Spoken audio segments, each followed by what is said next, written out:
نبی کریم صلی اللہ تعالی علیہ وسلم نے ارشاد فرمایا 3 لوگ ہیں جنہیں دیکھ کے رب مسکراتا ہے۔ یا رسول اللہ صلی اللہ علیہ وسلم وہ کون کون سے؟ تو محبوب فرمانے لگے ایک وہ بندہ ساری مخلوق سوئی ہے، آدھی رات ہے، رات کا پچھلا پہر ہے، اس نے اٹھ کے وضو کر لیا، مصلی پہ کھڑا ہو گیا خدا کی یاد میں، فرمایا اسے دیکھ کے رب مسکراتا ہے جو اس کی شان کے لائق ہے۔ مسکراتا ہے اللہ، یہ تو سونے کا ٹائم تھا، یہ تو گہری نیند آنے کا وقت تھا، رات کا پچھلا پہر، رات پوے تے بے درداں نو نیند پیاری آوے تے درد منداں نو یاد سجن دی ستیاں وی آن جگاوے، اور ساون کی کالی راتوں میں جب بوندا باندی ہوتی ہے وہ راتوں کو اٹھ اٹھ روتے ہیں جب خلقت ساری سوتی ہے، اللہ مسکراتا ہے۔ اور سننا میرے بھائی، میرے نبی پاک صلی اللہ تعالی علیہ وسلم فرماتے ہیں جب مسلمان نماز کے لیے صفیں بناتے ہیں نا، ترتیب لگ رہی ہوتی ہے، اب اللہ کی بارگاہ میں کھڑے ہوں گے، قیام کریں گے، رکوع کریں گے، سجود کریں گے، فرمایا جب مومن صفیں بناتے ہیں تو رب دیکھ کے مسکراتا ہے، مسکراتا ہے۔ کمال ہو گئے عروج بندگی کا، جب بندے کو دیکھ کے رب مسکرائے، خدا بندے سے خود پوچھے بتا تیری رضا کیا ہے، مسکراتا ہے۔ اور میرے نبی پاک علیہ السلام فرماتے ہیں جب مجاہد جہاد کے لیے صفیں سیدھی کرتے ہیں، آج تو یہ رب کے نام پہ مرنے ہی آ گئے، یہ صفوں میں کھڑے ہوں گے، ترتیب سے لڑیں گے، ترتیب سے گلا کاٹیں گے کافروں کا یا شہادت لیں گے۔ فرمایا جب جہاد کے لوگ صفیں بناتے ہیں تو رب انہیں دیکھ کے مسکراتا ہے۔ کتنے نصیبوں والا وہ بندہ ہے جسے دیکھ کے مسکرا دیا۔ او یار کبھی تیرا بیٹا تیرے سامنے مسکرائے نا چھوٹا تو تیرا دل باغ باغ ہو جاتا ہے۔ تیری ماں بیمار کسی ایک دن صحیح طرح ہنس پڑے تو طبیعت خوش ہو جاتی۔ مجھے بتاؤ نا جس کا رب بھی اسے دیکھ کے ہنس پڑے جو اس کی شان کے لائق ہے، کیا اس بندے کے نصیبیں ہیں، کیا اس کے مقدر ہیں۔ آپ اس مقام پر اپنے آپ کو لائیں۔ اب دیکھیں نا یہ حدیث ہم نے سن لی، اب ہم نے نا اس طرح صفیں نہیں بنانے جس طرح ساری دنیا، اب ذرا صفیں بھی شوق سے بنائیں گے، اب ذرا تھوڑا سا شوق پیدا کریں گے، بھئی یہ تو میں وہ کام کرنے لگا ہوں جسے دیکھ کے رب مسکراتا ہے۔ نبی پاک صلی اللہ علیہ وسلم نے فرمایا جب کوئی بندہ توبہ کرتا ہے نا، ہم توبہ کا رٹا لگاتے ہیں، یا اللہ میری توبہ یا اللہ۔ اور توبہ کا تو مطلب یہ ہے کہ پچھلے گناہوں سے پکی توبہ، آج کے بعد یہ غلطی نہ کرنے کا پکا وعدہ۔ تو نے ساری شب برات رو کے گزاری ہے، بتا سویرے جھوٹ جوڑنے کا ارادہ ہے تیرا؟ آج کے بعد رشوت تو نہیں نہ لے گا، ملاوٹ تو نہیں نہ کرے گا، یہ توبہ ہے۔ اور اگر سارے کام اسی طرح کرنے تو پھر یہ توبہ کا رٹا ہے، جتنا مرضی لگاؤ۔ حضرت علی بن ربیعہ رضی اللہ تعالیٰ عنہ فرماتے ہیں میں مولا علی کے ساتھ تھا، مقام حرہ کی طرف جا رہے تھے، حضرت علی نے ہاتھ اٹھا کے دعا مانگی ہماری تعلیم کے لیے، ورنہ حضرت علی ہم صحابہ کو محفوظ عن الخطا تو مانتے ہیں نا، ہاتھ اٹھا کے کہا اے اللہ ہمارے گناہ بخش دے، تیرے علاوہ کوئی معاف کرنے والا نہیں۔ اور پھر حضرت علی آسمان کی طرف دیکھا اور دیکھ کے نا حضرت علی بن ربیعہ کو تو مسکرائے۔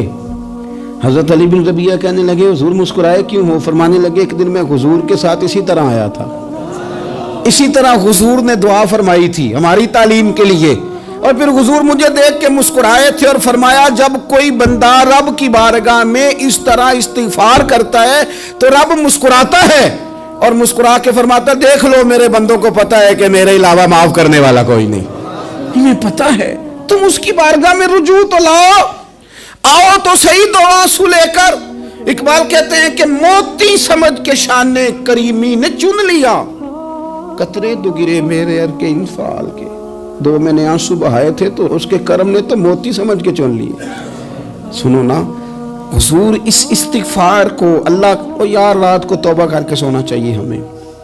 کچھ غلطیاں ہم کرنا نہیں چاہتے پر ہم سے ہو جاتی ہیں، کچھ دل ہم توڑنا نہیں چاہتے پر وہ ٹوٹ جاتے ہیں، ہماری مجبوری ہوتی ہے ٹوٹ جاتے ہیں۔ رات کو اس کی بارگاہ میں ہاتھ باندھ کے کشکول طلب دراز کر کے خوب استغفار پڑھنا چاہیے کہ مالک بندے ہیں نا کیا کریں، نفس کا ساتھ ہے، دنیا کا ساتھ ہے، خواہشات نفسانیہ، مالک معاف کر دے۔ درد سے توبہ، رسم نہ ہو، کہانی نہ ہو، لفظ نہ ہو، جملے نہ ہو، اور جناب ایسے لوگوں کے بیچ بڑے ہاتھ باندھ کے اور بڑا کوئی ضرورت نہیں، آپ اکیلے اپنی چارپائی پہ بستر کے اندر منہ دے کے بھی درد سے کہیں گے نا معاف کر دے تو وہ تو مہربانی بڑا ہے۔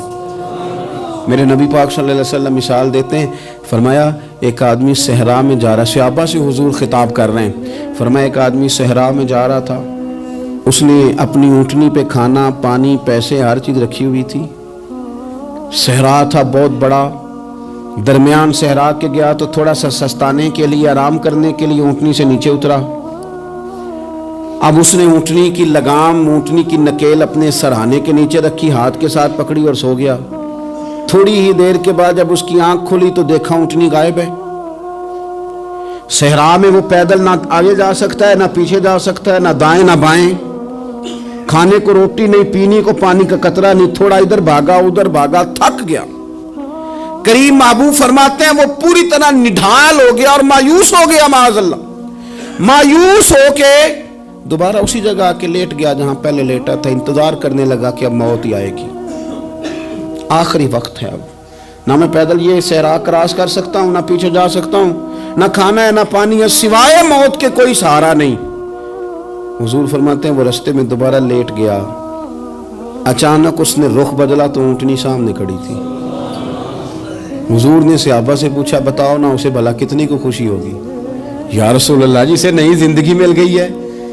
آپ دیکھیں نا سارے ڈاکٹروں نے کہہ دیا کہ اس کے تو گردے معدہ جگر ہر چیز ختم ہے، گھر لے جاؤ خدمت کرو، ہر طرف پریشانی ہے۔ وہ بندہ بھی سمجھ گیا ہے کہ آخری وقت آ گیا، کل جاؤں پرسوں جاؤں، تیاری ہو گئی، سب لوگ آ گئے، باہر والے بھی آ گئے، یہ ماحول ایک عجیب رنگ اختیار کر گیا۔ اچانک ایک ڈاکٹر نے آ کے کہا نہیں نہیں غلطی لگ گئی تھی۔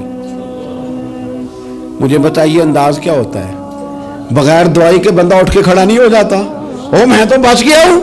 نبی پاک صلی اللہ علیہ وسلم فرمانے لگے اس کی اونٹنی مل گئی، بتاؤ بھلا اسے کتنی خوشی ہوگی؟ یا رسول اللہ وہ تو دوبارہ دنیا میں آ گیا۔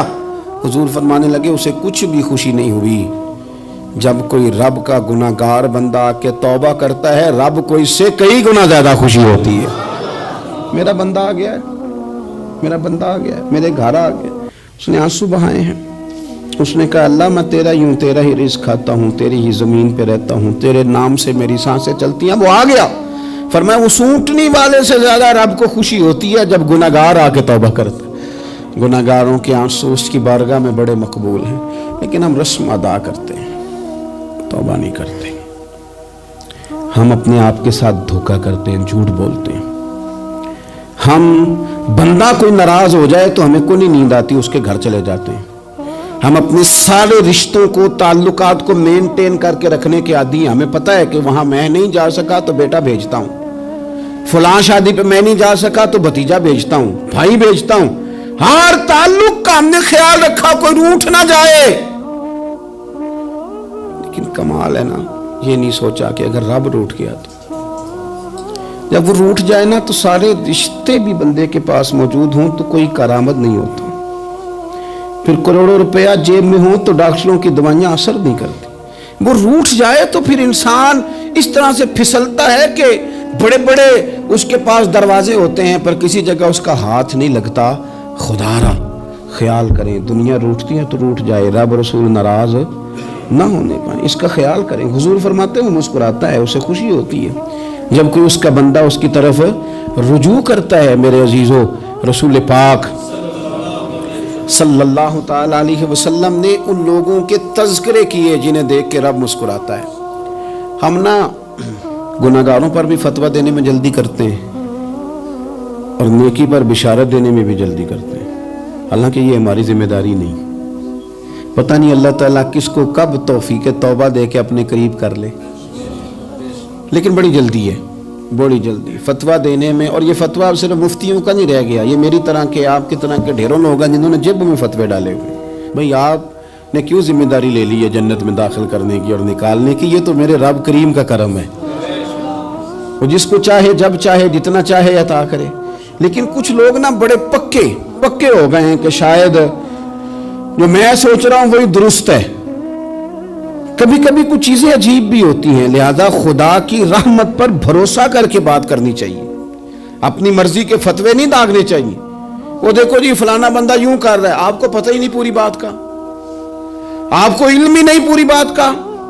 حضرت بہاؤاللہ نقشبند بخاری رحمتہ اللہ علیہ فرماتے ہیں میں حج کرنے گیا تو وہاں میں نے ایک آدمی کو کروڑوں کا کاروبار کرتے دیکھا تو میرے دل میں خیال ہے یہاں بھی اللہ اللہ کرنی چاہیے تھی, دنیا داری کر رہا ہے. لیکن فرماتے ہیں حج سے فارغ ہوئے تو میں نے دیکھا وہی بندہ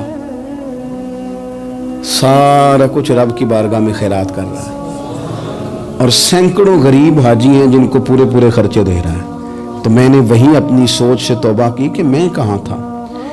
بڑی جلدی کھڑے نہ ہو جائیں. حضرت